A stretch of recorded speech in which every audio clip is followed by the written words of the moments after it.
Well, following the last Nostalgia Critic video I reacted to, now we come to this Nostalgia Critic's review of the live-action Little Mermaid film. Yes, I just knew that I had to react to this as soon as possible, and thus I am, because, I mean, in the last Nostalgia Critic video I reacted to, which being his review on the 2003 Peter Pan film, and how a very, split second showing the poster, because I just knew I had to react to it, and thus I am, and you're watching it.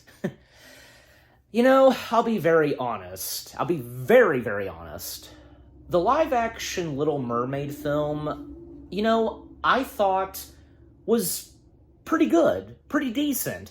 And I know for a fact that when this came out, it did get some positive reception in some reviews, but of course, there were still those that just bashed it and, some just, I think, some that thought it was, close to being pretty good and okay for it being a live-action remake on, one of the Disney animated films.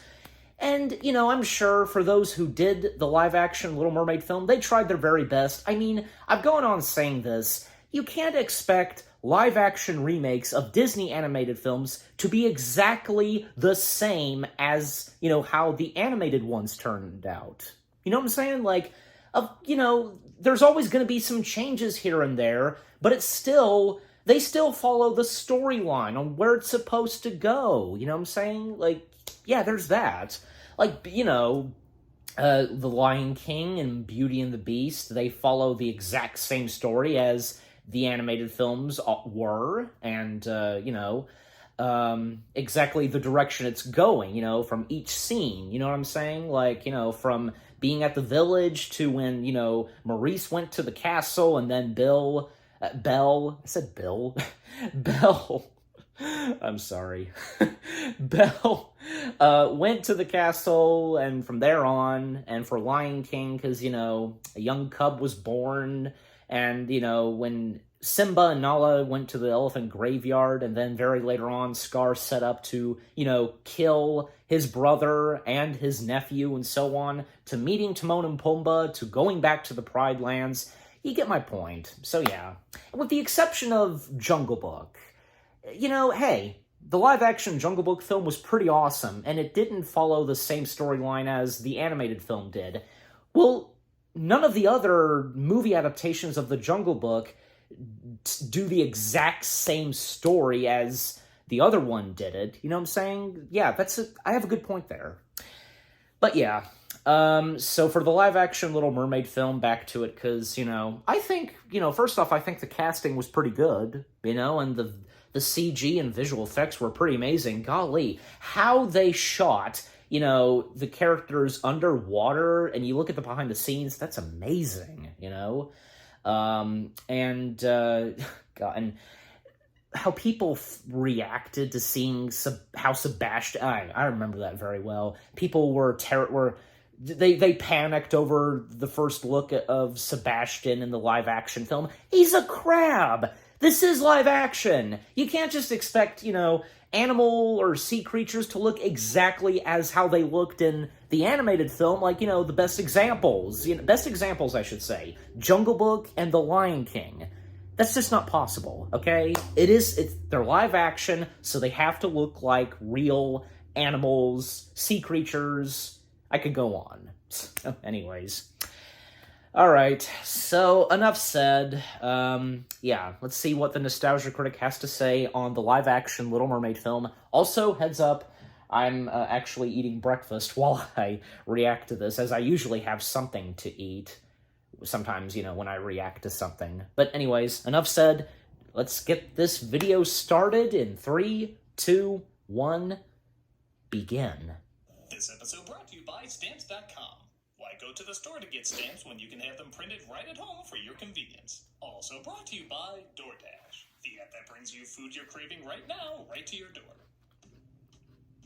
Hello, Disney fans! Oh, hi, Disney! We are so excited to announce our next animated feature, Hans Christian Andersen's The Little Mermaid. That is gonna be amazing! Now, there are several changes we made to the story. Oh, it's okay. Anything from you is fine. First off, the mermaid doesn't die in the end. Oh, wow. That really changes a lot. That's fine. The sea witch is the villain. That fundamentally changes the story, but again, that's totally fine. Also, her tongue isn't cut out. That's fine. She doesn't feel pain when she walks. That's fine. She changes back and forth into a mermaid instead of staying human. Oh, I see what you're doing. The turning into sea foam thing is gone. I'm just gonna keep saying that's fine until we get to the punchline. She doesn't have to kill the prince. That's fine. In fact, she ends up with the prince. That's fine. In fact, there's basically no sacrifice, completely going against the original moral. That'd be like if the little match girl became a millionaire. 1989 There's a thing. Caribbean crab sidekick. Let me guess. I What say thing no, is I it? have a problem with the Caribbean character in this. And those are all the changes we have in mind. Well, that sounds like a complete betrayal of what the Little Mermaid is. But I'm sure with some great music, amazing animation, and charming characters, it's gonna be fantastic. Oh, and one more thing. Somewhere down the line, we're going to make her black. I was wondering, like, where this was gonna go, like... Never fails with these opening skits, you know, sometimes. Like, sometimes Nostalgia Critic videos would have opening skits. I'm thinking of that opening skit for Nostalgia Critic's review of the League of Extraordinary Gentlemen. That was pretty good. I think Rob was doing his impression of Sean Connery for that, but... Hello, I'm the Nostalgia Critic guy. Remember it so you don't have to. Oh, don't let that opening fool you. This movie's still awful. Say what you will, you know. It hasn't been the best year for Disney, has it? With films majorly underperforming, some attractions closing, and I guess controversy for people who haven't seen anything for 30 years? Like I've mentioned in the past, unless it directly This goes year to was a the very end of the mixed story, year for I Disney. just don't care one way or another if a race or gender is switched out. I'm not gonna suddenly hate She's these a characters because someone's mermaid. amazing imagination can't handle a different skin tone. But with that You know, said, what does it I'm not matter? gonna pretend like Disney's so brave for doing this either. Mulan has all Asian actors, unlike before. Okay, movie's still terrible. I honestly give Disney credit when they give a different race a good original story as opposed to white people's pandering table scraps. But yeah, I'm not gonna play along like people have always hated these remakes when a lot of folks gave me flack for calling each of them dog shit and then the teaser. Mary Poppins doesn't count. Mary Poppins Returns, that is. Like, oh, I've always hated these. No, I've always hated these. 2 million dislikes? Bad character and Jeez. story. So yeah, I don't care what title card with big text, a crying star, and an evil Mickey you have. I also don't care what progressive checklist you judge caught me movies off guard, by now, like- and tons of creators have said Disney's as woke as Sleeping Beauty. I'm judging this piece of shit like I would judge any piece of shit. I didn't And with all that out really of the way, read it that this isn't much. the worst of them, but it's bad.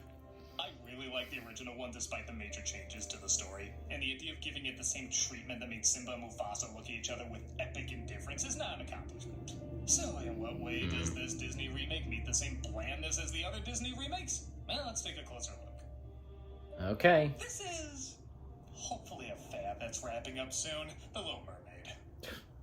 We open with, to be fair, some gorgeous cinematography of giant waves. When the film decides, hey, there should be one thing from Hans Christian Andersen in here, right? Yeah, amazing quote in a remake of a movie where the mermaid gets everything she wants. No joke in this version. I actually think she gets him a little easier. The movie wants to kill itself even before it gets started. You won't stop worrying so much about me, Prince. We're introduced to Prince Eric, played by Jonah Howard King, who is acting most unorthodox. Eric, pay attention. I'd love to, but I'm just filled with too much whimsical enchantment. Burn shit. Grimsby in the original was not really like that. Which, if like in the original, is the most beautiful sandcastle Yeah. turrets in the sea. I guess that doesn't have to be censored at least. Or King, played by Hans Yeah, I Christian get that He's joke. meeting up with his daughters. So to speak. No, they're not. Racially pretty cool. Of course. All the daughters are different races, and there's no explanation. I Yeah. mean, I guess they're mermaids, you can do whatever you want, but they go out of their way to write Exactly. explaining why the prince and his mother are different races. Nah, I mean, his father would be white. So it is odd leaving it open if this is just how mermaids are born, if they're adopted, or if the king just kept putting his trident and other fish in the sea. Where is Ariel? Adopted, possibly. Chris is missing, and we see her, played by Haley Bailey, exploring the sunken ships of the sea. The Look at this. It's the smallest trident I've ever seen. Wonder why a human would need one that size. I bet Scuttle will know. So as you may have quickly noticed, everyone's on autopilot in this. I guess if I was hanging on wires and had Smurf people touching me all over, I might not give the best performance. But the Is that what he means, autopilot? Because is 2/3 copy and paste. And you stay out here and watch the sharks. What? Ariel, wait! So we're just waiting for everyone to say the lines we remember being fresh in the original, but like TikTok text audio now. Calm down. Nothing is going to happen. The effects aren't too great either. At least the original is supposed to look animated. Everyone here looks like that weird head jerk Han Solo did in the special edition. but part of her body just... Ariel and Flounder make their way to Scuttle, played by Aquafina, who's a bird I guess can hold her breath underwater. And well, yes, I looked it up to see if that's true. I'm not convinced this movie knew that. Type of bird to, you know, be underwater. Also, Sebastian's terrifying. Okay, to be fair, I don't know how I would design him in real life. I guess they did make the original look like a clitoris with claws, but this thing looks like someone drunkenly 3D printed a pistachio to look like Mr. Krabs. Mr. Krabs joke. David Diggs does his voice, and while he's nothing great, he's certainly better than Melissa McCarthy, who I swear sounds drunk throughout the majority of the movie. But she's giving her, like, a personality and voice to Ursula. Come on, she was good. She was good as Ursula. Anything Melissa McCarthy does. Don't get the wrong idea, by far the worst actor is surprisingly Javier Bardem. If he doesn't know how to act with effects, Disney, water, or all three. You went to the shipwrecks again, and the most dangerous species of all. This obsession with humans has to stop. You broke the rules. Every single line sounds like a table reading. It's weird to think Francis's boss commanded more authority. You should have let him drown. You're absolutely right, Sebastian. They killed your mother. Daydreaming, disappearing for hours. Promise me you will never look for him again. You're savage. Well, you know. I didn't mean to yell like that. Or like that. Nobody can yell sometimes. I mean, I understand it, because, you know, the difference between this King Triton and the King Triton in the animated film.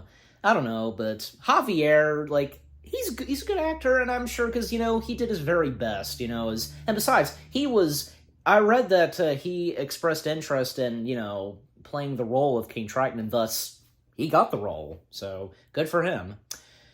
And again, Melissa McCarthy, like, I could have sworn, like, there have been some people that had thought that Melissa McCarthy's performance as Ursula was good. You know, I thought it was good too, because it's Melissa McCarthy. Heck, I think even my family, because, you know, my parents, especially because, you know, we get a kick out of Melissa McCarthy. Alright, so back to it. Like I mentioned before, though, Bailey's singing is one of the strong points of the film. Honestly, most of the song sequences are pretty well done. Thank you! No, I think they're good. I think Rob Marshall has only directed one good movie. He does usually know how to shoot a musical number. Yeah, after doing Chicago, Best Picture win. A little better. Again, I think you can blame the awkward acting direction for that. But when she has to belt it out, her voice is goddamn angelic. Yeah, hitting the high note, like... Only reason I was glad to see this on IMAX because the massive sound system filling the room with her voice was one of the most pleasant theater experiences I had all year. She can't sing. Oh wait, black. Yeah, so I can't like it. Here, does that make it better? Does that mean this is good now? Oh my god. I just know this sounds nice. Doug, Damn, seriously. That's a shitty remake that has to keep going. As Ariel sees a ship passing by, celebrating the prince's birthday. I like the addition that she sneaks aboard a lifeboat as, I guess it does make a bit more sense than her just climbing the ship. But the music is quickly interrupted. And the music, that was the celebration music, it was nice that it was used and done exactly, like... As in the original, Ariel saves the prince from drowning and brings him to shore. Oh, that's the statue, by the way. You remember what big deal they made of it in the original? Well, this one, it literally just flies by. Blink and you miss it. In fact, it looks so little like him, they have to actually do a jump cut to reassure people that's him. Why do these movies keep cutting down the important scenes and keep expanding the unimportant ones? Ariel doesn't even talk to Scuttle or Flounder after saving him. She just launches into song. Is he dead? He's breathing. He's so beautiful. So what?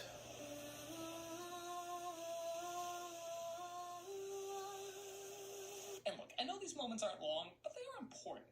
It's the difference between Beauty and the Beast looking lovingly at each other, playing with the dog, having dinner, Beast learning how to use a spoon, Belle playfully dragging him to teach him how to dance, Yeah. and them just blankly walking into the ballroom like zombies. Pretend this is the first time anybody's seen this story and put the same amount of effort into it. Ariel, what are you doing with that thing? Who even needs that? A Roman Jonas brother? Yeah, we Roman knew Jonas this brother? 2 minutes ago. Of course we're ready for another one. The seaweed is always greener if somebody else is late. Okay, so again, to the film's credit, this is the only part of the movie I actually like better than the original. Oh? Wrong, it makes absolutely no sense. They sing about playing instruments, and they're literally playing no instruments. They do play the flute, they can't play the harp, they play the bass. What the hell are you talking about? While the original song was fun for what it was, this is Why do you... dazzling.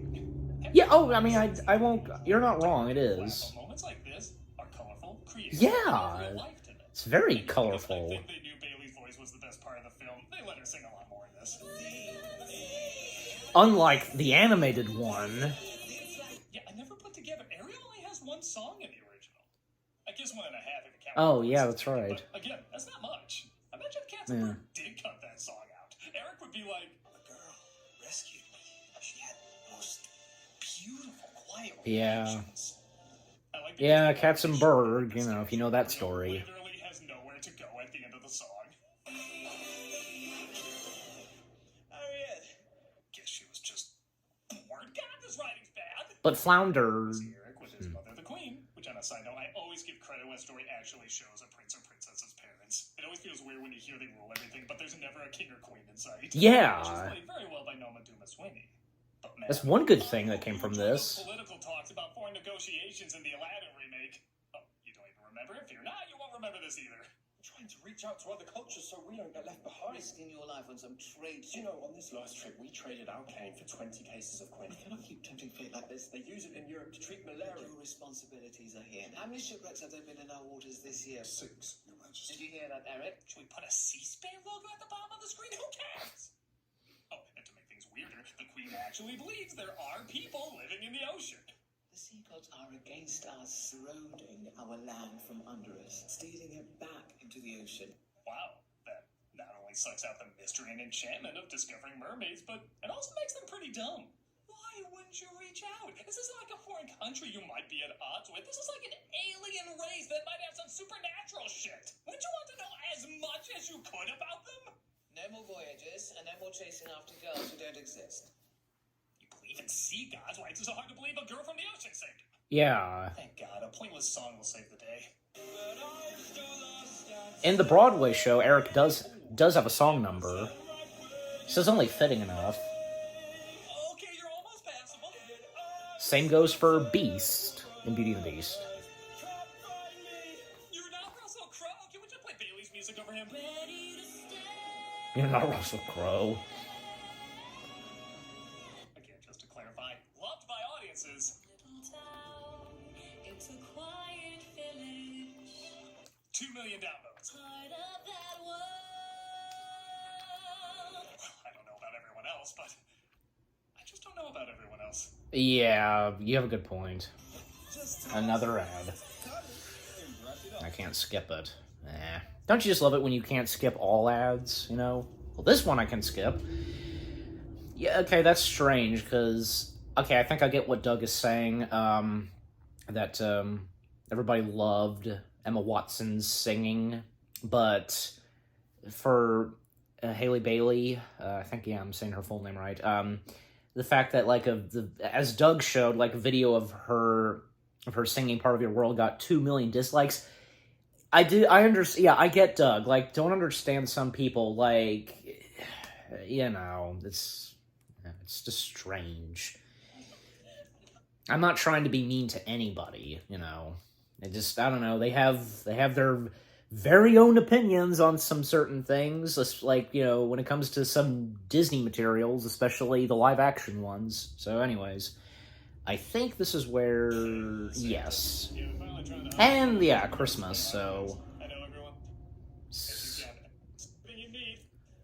A DoorDash sponsor that's Christmassy themed, so... It's funny, like, the wanted for stealing holidays. Well, Santa, like an evil Santa, for one thing. Oh, alright.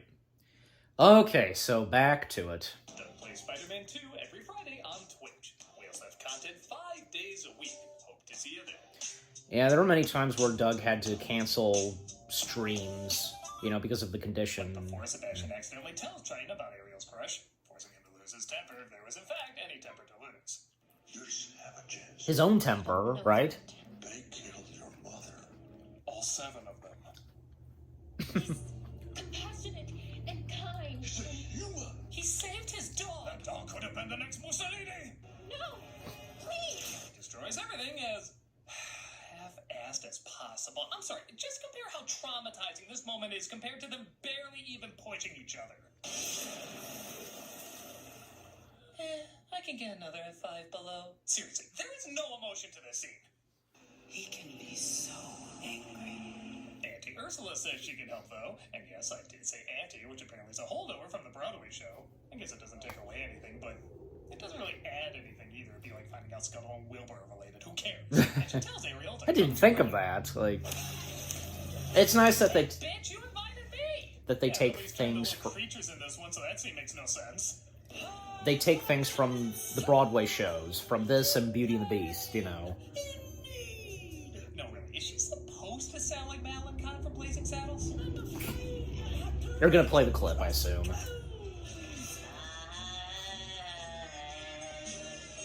I'm tired. Let's have some real life to it. With some cool camera work, inventive visuals, and decent orchestration. Yes. As Ariel's told, she has only 3 days to get the prince to kiss her once she's human. Once again, though, not everything makes sense.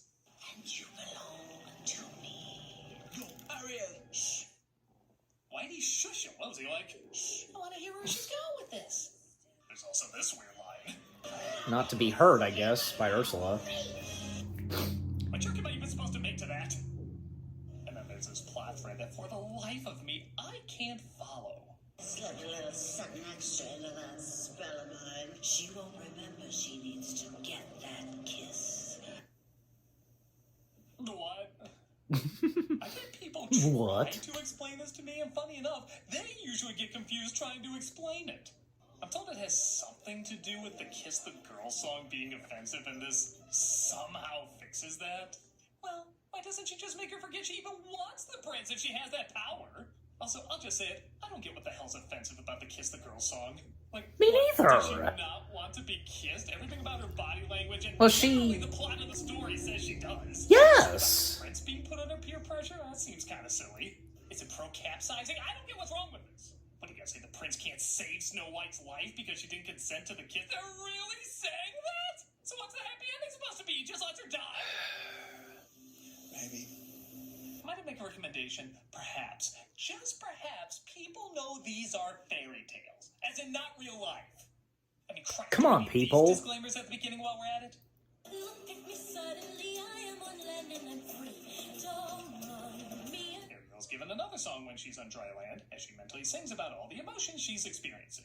Again, I am all for giving this actress more songs, and on top of that, it's not a bad one.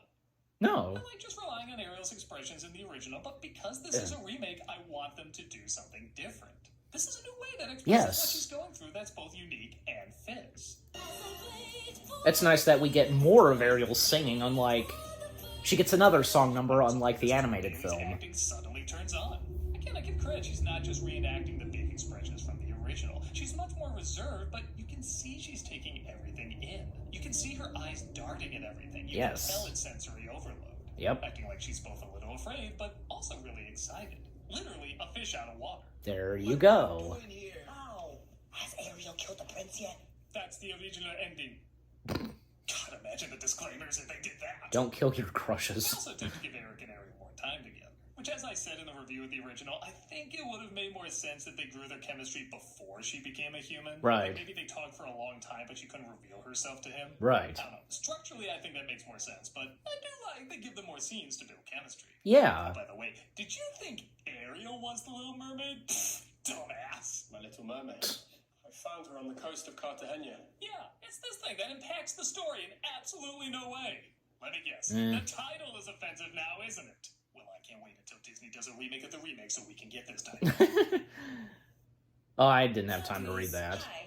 Yeah, Doug has a good point. He had a very good point on, you know, Ariel's expressions and so on, as he explained in this, and the fact that you know, he just now talked about how, you know, in the live action film, Eric and Ariel, you know, have more time on screen, you know, unlike what the animated film did. And, you know, it doesn't hurt that, you know, what the live action film did, you know, Ariel gets more song numbers. Because, yeah, I don't think I really realized that in the animated film, she only had one song number.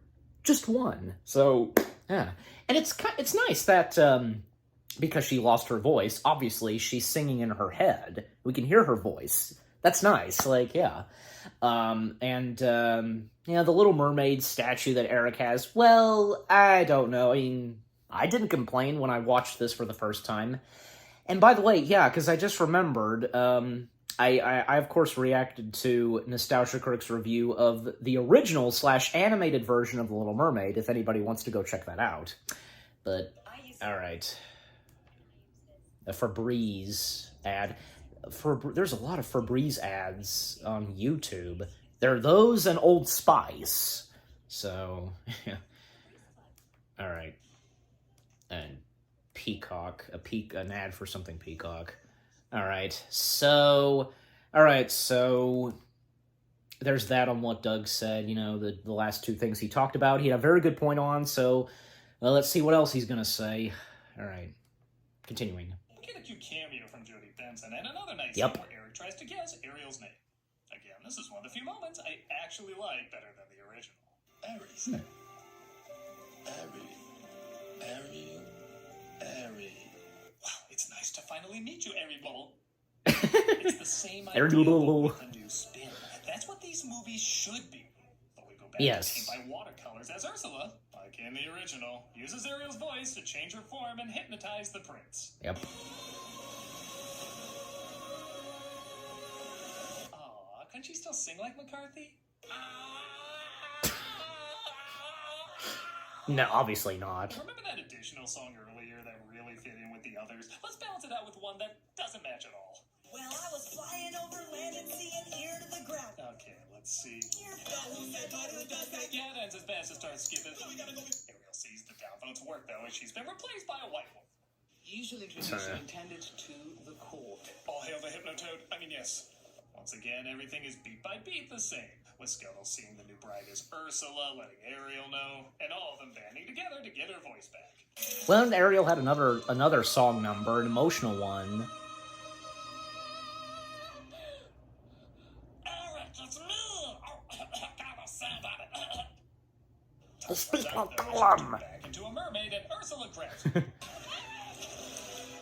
this was a mistake. Why do I think we survived this? Triton tries to save her, but Ursula agrees to let her go only if Triton takes her place.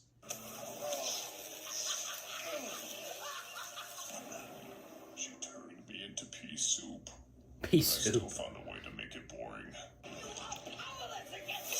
Like I said, beat for beat the same thing. Ariel saves Eric, Ursula turns into drag Thanos, and Eric drives the ship into her. I mean, Ariel, who has no idea how a ship works, drives it into her. Seriously, couldn't you replace the cart scene with a ship scene? I mean, at least that would help.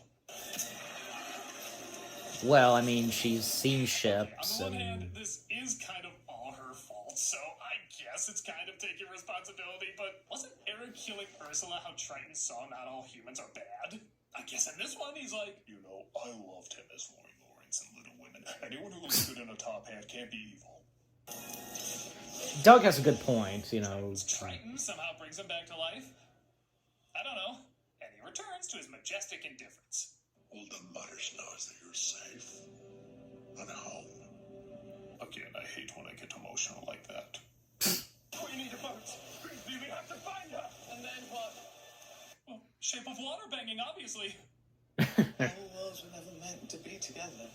I guess they just give up looking for her because true love? But think again. Miserable and finally turns her permanently into her Because what will come next? I knew you would never stop looking for me. Stop or start? The two get married because hitching someone you've known for 3 days is fine, but this song is evil, I guess. And the queen vows that their two worlds should not stay apart. Also, this is the first time that Eric's mother and Ariel interact with each other. Oh, yeah. 100% worth the namesake of the film. What's that clip from with Thomas Hayden Church? I'm as baked as a raspberry cobbler. Your head looks like a slider, man. You shouldn't have had to give up your money. What? Okay, give him a cookie, that's a good line. Yeah. And I will always be here for you. No, get this movie as far away from me as humanly possible. No. I also love You it two looks go like on. It's gonna end on this sweeping image similar to how the original did, but then for no reason, it cuts to this generic shot of the water. And then not once did they kiss, right? Because Because water. Because Why water. would they do that? Why would they do any of this? Why would they remake what was already perfectly fine? It's Disney. It sadly is. Good point, Adam's family values. And it's bad for all the reasons most of the other remakes are bad. Like I said, though, I can't say it's the worst because there are one or two enjoyable elements. Yes. Most of them around the musical sequences. Bailey's voice, like I've mentioned repeatedly, is wonderful to listen to. Yes. Once in a while, her acting is okay. Most of the song numbers are inventive and have life to them. And that is more than I can give a lot of these other remakes. But aside from that, it's pretty weak. It just feels like they're using the same script and even storyboards to tell the exact same story, but with nothing fresh or innovative about it, so you're constantly reminded of how much better the original handled it. These Disney remakes honestly serve as proof of how well done the originals were already handled. If they really wanted to try something creative and unique, they would tell these stories closer to how the originals went. Stick to the original text of The Jungle Book, or Beauty and the Beast, or yes, Little Mermaid. Make them more dramatic and dark. If there's anything 80s Disney has shown us is that kids can handle it. But they won't, because as mentioned, It's Disney. but Yeah. on the plus side, it sounds like people are finally getting tired of these remakes, as many of them, including this one, aren't quite doing the numbers they were hoping for. Disney has had so many peaks and valleys in their lifetime, and when they start to do bad, that's usually when they start to experiment and innovate again. Yeah. Let's hope those days are close by, because if we have to put up with any more of these, there's going to be a lot more poor, unfortunate souls. I'm the nostalgia critic guy, remember? So you don't have to. See you next time, Doug.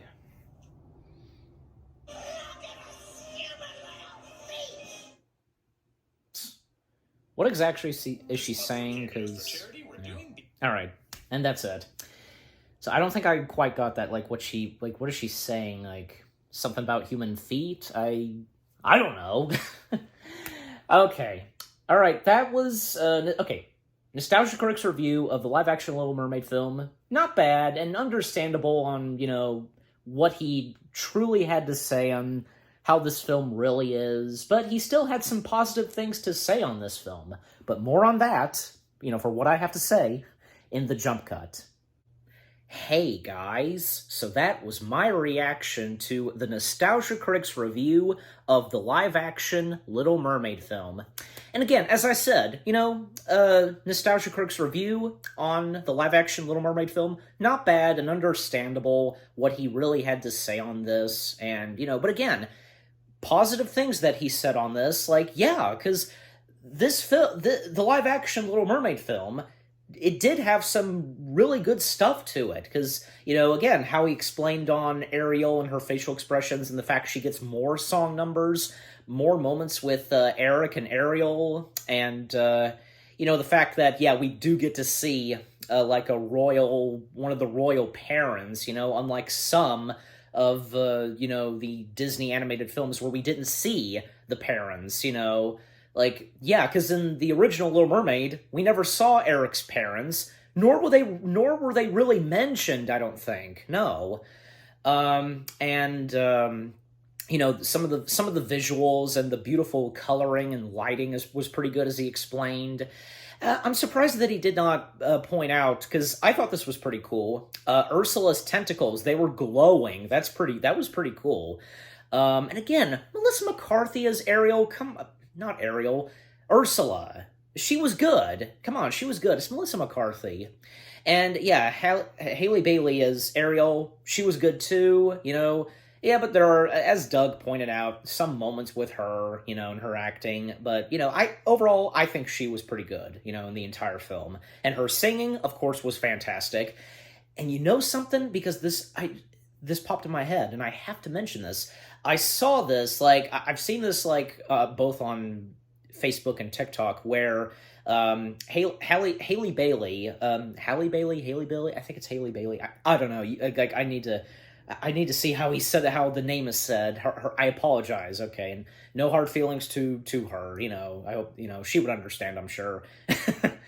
But I saw a video again on both Facebook and TikTok where she was present, I think, at Disneyland, and a little girl, I guess, according to what happened, the little girl ran up to her and hugging her, and she was holding the little girl, and I think this was right before The Little Mermaid came out, and already, because this little girl was in love with her, because, her favorite Disney princess, and come on, that was a sweet moment right there, and for a little kid, come on, just don't you dare, just come on.